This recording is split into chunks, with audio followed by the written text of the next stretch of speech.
Aling baby. Princess.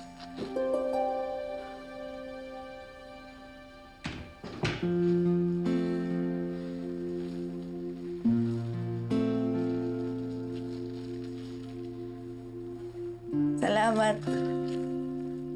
Aling baby. Pwede ko po bang makausap si Princess? May sasabihin lang po sana ako. Sige, lalabas mo na ako.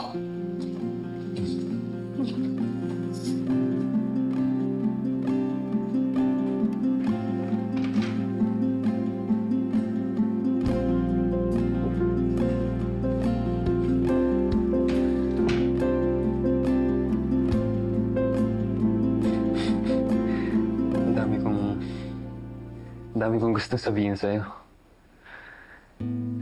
Punong-puno din yung damdamin ko. Tagal kong nag-aantay, nag-iisip. Gahanap rin ako lagi ng tamang opportunity. Kaso, lagi may nangyayari kasi sa'yo eh.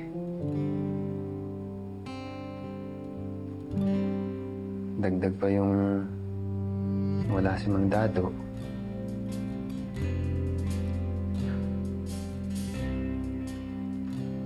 Kaya naisip ko, Princess, paano kung hindi ka nakaligtas doon sa lindol? Paano na? Paano mo malalaman kung ano yung totoong nararamdaman ko? Pero ngayon, maglalakas loob na ako. Princess,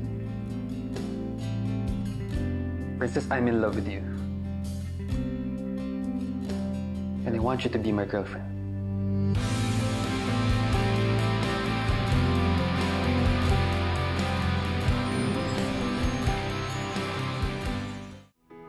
Justin, sobrang na-appreciate ko lahat ng ginagawa mo para sa akin. Pero... I know nabigla ka rin. Alam ko nabigla ka rin and mahirap para sa'yo i-process lahat ng sinabi ko.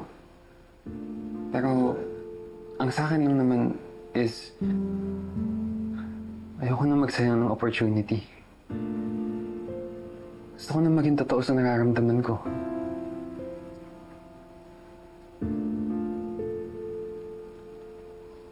Naiintindihan ko. Hindi mo rin naman kailangan sumagot ngayon. Like, no pressure, Princess. Ang gusto ko lang sana is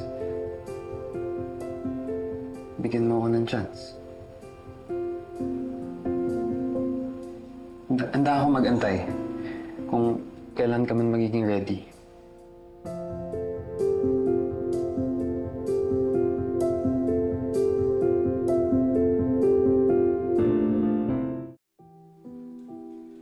Dahil ihahatid kita pa uwi ng bahay niyo, pumapayag ka na ba na maging girlfriend ko? Papayag na ako na manligaw ka, pero doon lang muna. Okay lang ba yun sa'yo? Okay na okay yan for me. It's more than enough.